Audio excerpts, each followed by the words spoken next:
Parecería una teoría de la conspiración si no fuera porque lo contó Bloomberg y en Internet hay numerosas pruebas documentales.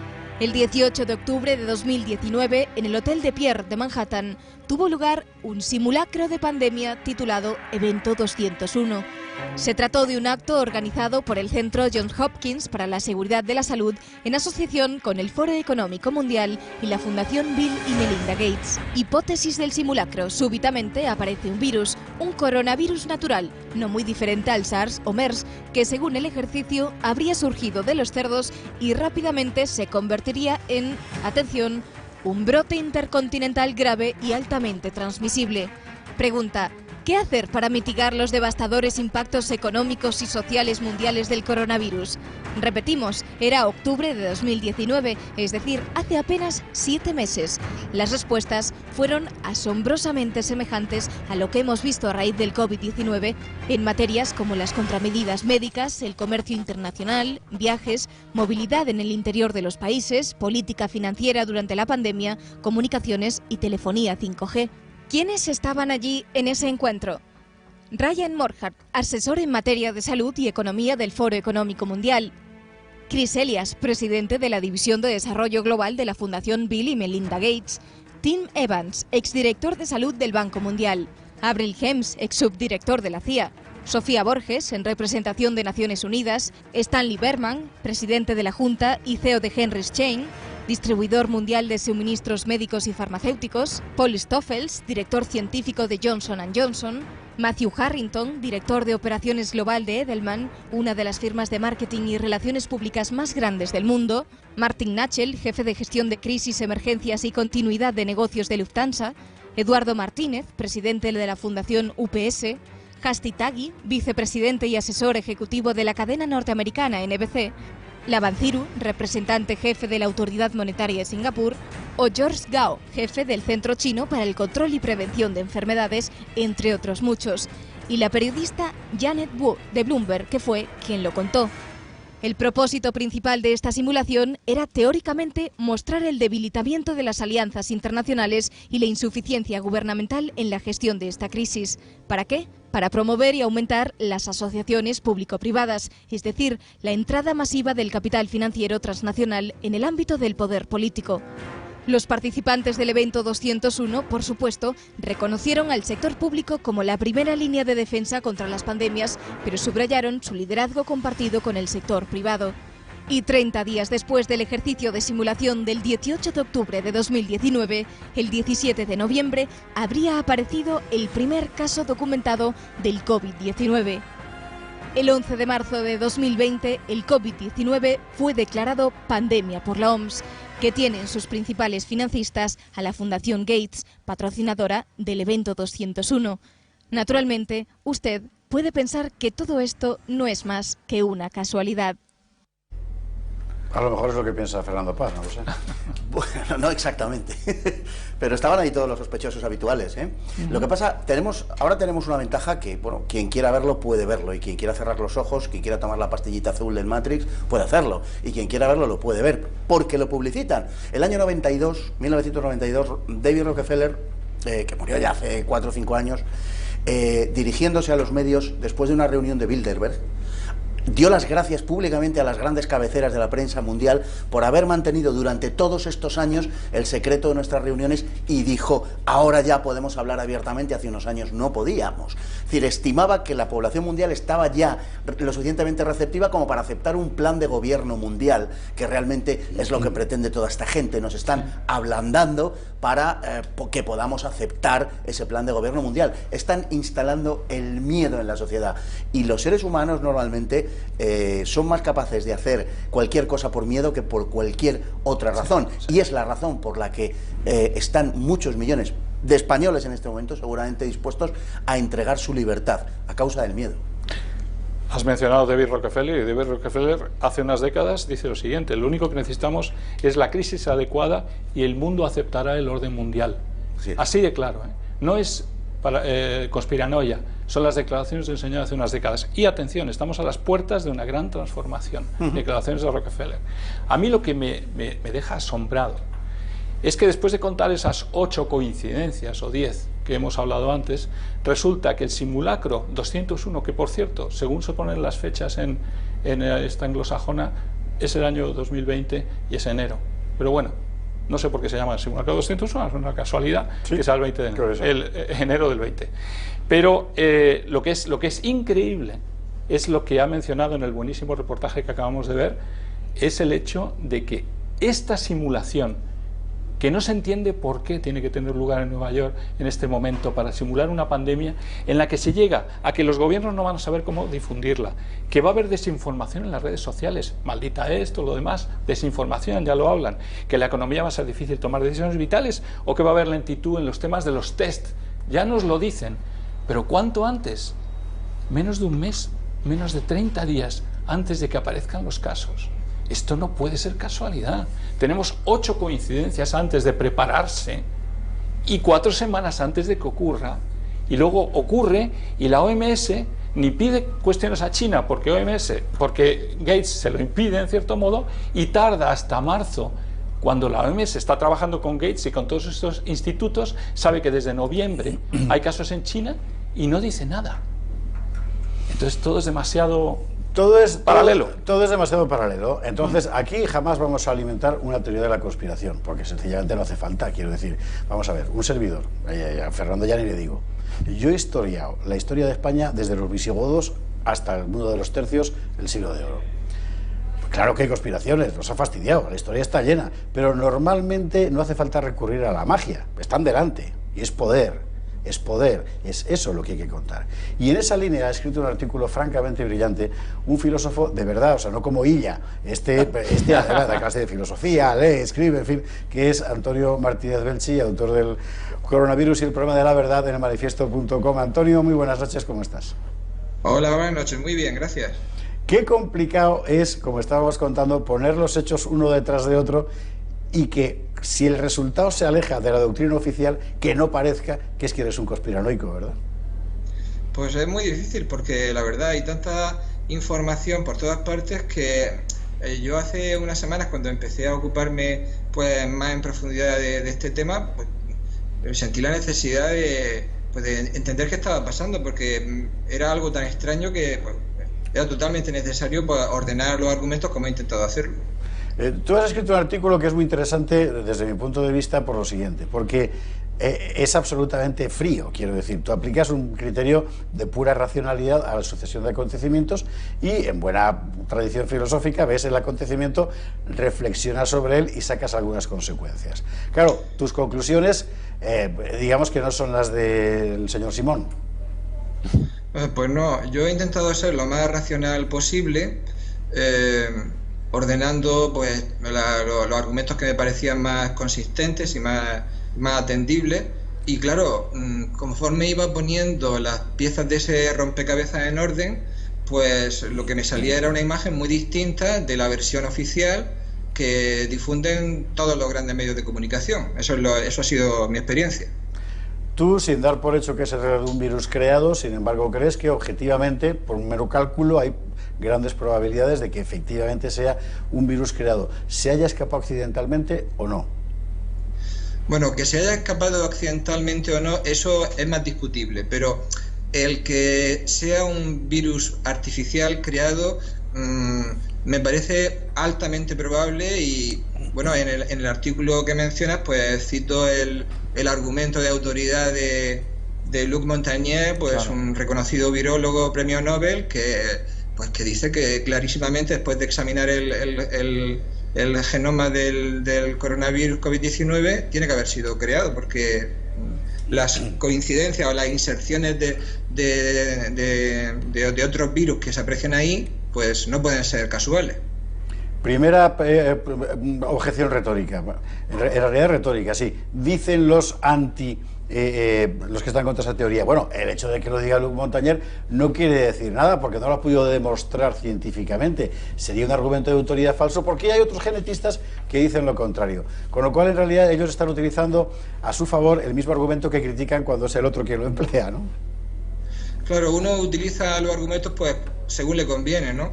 Pero yo creo que lo interesante de los virólogos que están afirmando que, bueno, pues que es un virus que tiene trazas bastante claras de ser artificial, por lo menos lo que muestran es que la cuestión no es pacífica. Hay discusión abierta, y yo creo que esa discusión se está hurtando en los grandes medios de comunicación, porque tanto en televisión como en los grandes medios impresos o en Internet, ese debate yo no lo aprecio, por lo menos en España. El hecho de que China se haya negado a que haya cualquier investigación particular sobre el origen del COVID, ¿te dice algo? Bueno, a ver, yo creo que China tiene, digamos, cadáveres en el armario. Evidentemente no nos ha contado toda la verdad de su gestión de la pandemia, y claro, pues en una investigación con luz y taquígrafos pues saldrían a la luz probablemente pues hechos que, bueno, pues serían desfavorables para el prestigio de China, así que evidentemente tiene interés en ocultar información. ¿Qué es lo que tiene en concreto interés en ocultar? Pues yo creo que eso tendrá que verse en el futuro. Juan Antonio de Castro te pregunta, Antonio. Yo primero quería felicitarle por el fantástico artículo, porque la verdad es que lo he leído y me ha parecido que da absolutamente en las claves, ¿no? Yo quería ver, gracias, quería ver qué le parecía, porque además de Luc Montagnier, científicos de la India han sido obligados el mes pasado a retractarse porque habían demostrado inserciones artificiales de la secuencia genética del COVID-19. Han sido obligados a retractarse de eso, y creo, no sé si está en su artículo, lo he leído en su artículo o lo he visto en estos días. Sí, bueno, esa investigación la leí hace ya unas semanas, sí, pero actualmente yo por lo menos me da la sensación de que ha desaparecido, porque no la he podido encontrar en los últimos días cuando la he vuelto a buscar. Entonces yo creo que ahí lo que ha habido unas presiones muy fuertes, porque... Sí. Bueno, pues el establishment científico y político evidentemente tiene una versión oficial que quiere imponer. El control de la información y la censura está siendo brutal. Yo creo que no hay precedente en las últimas décadas de este control tan increíble de la información como se está intentando imponer en Internet, y eso también creo que significa algo. Yo creo que tiene razón en decir que realmente el que se puede expresar es el que no tiene nada que perder, ¿no? Y desgraciadamente muchos de estos científicos, y es el caso de esto de la India, también ha ocurrido eso. Y luego también el hecho de que Bill Gates estaba investigando precisamente, y ha dicho que va a dejar de hacerlo, en el tema de los virus y el VIH y el SIDA. Qué curioso que estaba trabajando en el SIDA y que estamos hablando de una inserción genética de un virus de SIDA dentro de la cadena, ¿no? Vamos a poner elementos uno al lado de otro. Yo me imagino que igual que en su artículo no nos queda otra que poner las cosas juntas y ver si cuadran y terminan demostrando algo, ¿no? Sí, yo creo que esto es como un enorme rompecabezas. Yo he estado con verdadera pasión las últimas semanas intentando componer la imagen y entender lo que estaba pasando, y ahora creo que, bueno, lo he reflejado en el artículo, lo he intentado reflejar, empiezo a entender la lógica de todo lo que está pasando. Es que si no, te pierdes en informaciones fragmentarias, en noticias que no tienen tanta relevancia, que pueden tener un interés humano, etcétera. Por supuesto que sí, pero yo lo que quiero es comprender el conjunto de lo que está pasando. Yo desde luego aconsejo vivamente ese artículo de Antonio Martínez Belchí, el COVID-19 y el problema de la verdad, en elmanifiesto.com, porque es que es, en fin, ¿sabe usted esa cosa tan amarga de cuando lees una cosa y esto tenía que haberlo escrito yo? Bueno, pues eso es exactamente lo que yo he sentido al ver ese artículo de Antonio. Te pregunta Perdón, José Javier, ¿te puedo decir una cosa? Claro. Eso me ha pasado también a mí a veces leyendo artículos tuyos. Eres encantador. Fernando Paz te pregunta. Antonio, empezar por felicitarte, por supuesto, porque el artículo la verdad es que es luminoso y además lo expones de una manera que me parece particularmente razonable, haciendo las afirmaciones que se pueden hacer y dejando un poco en el limbo aquellas que no están absolutamente comprobadas. A mí me da la impresión, corrígeme o no, de que se parece un poco, como primera pregunta, me gustaría luego hacerte una más concreta, pero una primera pregunta acerca de lo que tú comentabas de la imposibilidad de discusión en los medios, que no se está produciendo, y me da la impresión, decía, de que tiene un cierto paralelismo con el asunto del cambio global, ¿no? Es decir, aquí hay dos tesis, hay una que hay que imponer, y el que disiente de esa tesis, yo no es que esté contra el cambio global, ni a favor ni en contra ni nada, pero estoy a favor contra que el que disiente se pueda expresar, sencillamente, y me está dando la impresión de que en este caso también los que afirman que el origen del virus es artificial, están siendo silenciados y están siendo expulsados a las tinieblas exteriores de la comunidad científica. Esto es lo primero que te quería preguntar, si más o menos lo ves de esa manera o no. Y la segunda es, si nos puedes comentar, ya me vas a dejar que ponga un poco un acento ligeramente conspiranoico, pero es algo que citas tú en tu artículo, ¿cuál es la patente y qué nombre tiene la patente que ha legalizado Microsoft este marzo de 2020, que ha legalizado en la marca de patentes de las Naciones Unidas Bill Gates? ¿Cómo se llama? Mira, buenas noches, Fernando. Muy buenas. Mira, en cuanto a la primera cuestión, a mí me da mucha pena el ambiente de debate tan sumamente pobre, raquítico, que hay en el mundo, medios de comunicación, grandes medios de comunicación españoles, ¿no?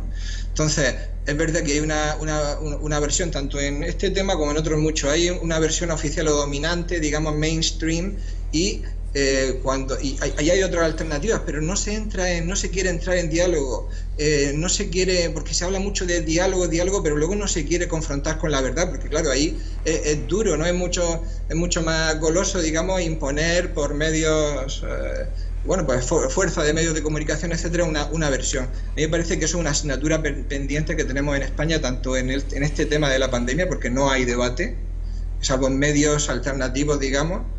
Y me da mucha pena, porque de ahí solamente pueden salir problemas y calamidades para nuestro país. Eso en primer lugar. Y en cuanto al nombre que me comenta, claro, es algo curioso, ¿no? Curiosísimo, porque resulta que el 26 de marzo, yo buscando por internet a deshoras, por la noche, por la mañana, cuando me levanto y estoy solo y tal, pues resulta que me entero de que el 26 de marzo de 2020 Microsoft en la Organización Mundial de Patentes de las Naciones Unidas registra un dispositivo, un sistema de generación de criptomonedas asociado a la actividad corporal humana. Y resulta que el número de publicación, de registro de esa patente, pues a favor de Microsoft, la empresa de Bill Gates, es 2020 060606. Y claro, como resulta que lo que se está patentando es el microchip subcutáneo, que le pongan ese número, digo, bueno, esto o es casualidad, que sería mucha casualidad, o a ver qué intención hay en que tenga ese número. Y ya digo, en el artículo ofrezco varias posibilidades, o bien ha sido el propio Bill Gates, digamos, o Microsoft el que ha pedido ese número, o bien se lo han dado en plan de hacer una especie de chiste de mal gusto, o yo no, o qué significado, pero ese número, y claro, pues ¿qué quieres que te diga?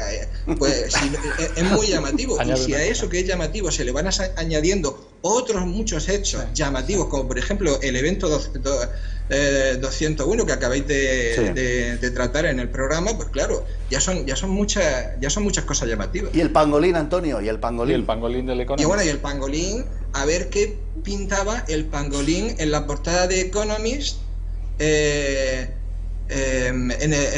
la portada de El Mundo para 2019. Claro, cuando esa portada aparece a finales de 2018, pues los analistas conspiranoicos, entre comillas, que analizaron esa portada como hacen cada año, ¿no? Ya que la revista es la revista, digamos, oficial de la élite globalista, pues no se explicaban qué hacía ahí el pangolín. Pero resulta que a final de año 2019, el pangolín, cuya existencia yo creo que muy pocos conocían en Occidente, pues se convierte en un animal famosísimo, porque es el animal intermediario en la teoría oficial acerca de cómo surge la pandemia. Claro. Son tantos hechos llamativos que racionalmente, pues yo creo que una mente que busque la verdad, que es lo que debe hacer un filósofo y un profesor de filosofía, pues tiene que decir, bueno, es que esto es muy llamativo, no me cuadra de ninguna manera la versión oficial. Juan Antonio de Castro. Profesor, yo ya en esta línea de los 666 quería decir algo. Yo creo que a estos globalistas, que ya hacen bastante daño y son bastante peligrosos de todo lo que está ocurriendo a nivel mundial, les encanta jugar. Y esto del pangolín en el Economist forma parte de todos estos globalistas. El pangolín en el Economist, el 060606 en la patente, y luego resulta que el señor Soros abre su empresa, su laboratorio en Wuhan para analizar los virus. ¿Y dónde está la dirección de Wuhan, del laboratorio de Soros? calle Gaisin 666. Entonces es demasiado lo que les divierta esto, Qué jugar cosas, al misterio. en fin. ¿no? Antonio, una última pregunta. Esta ya, en fin, concierne también al artículo, pero es un poco más global.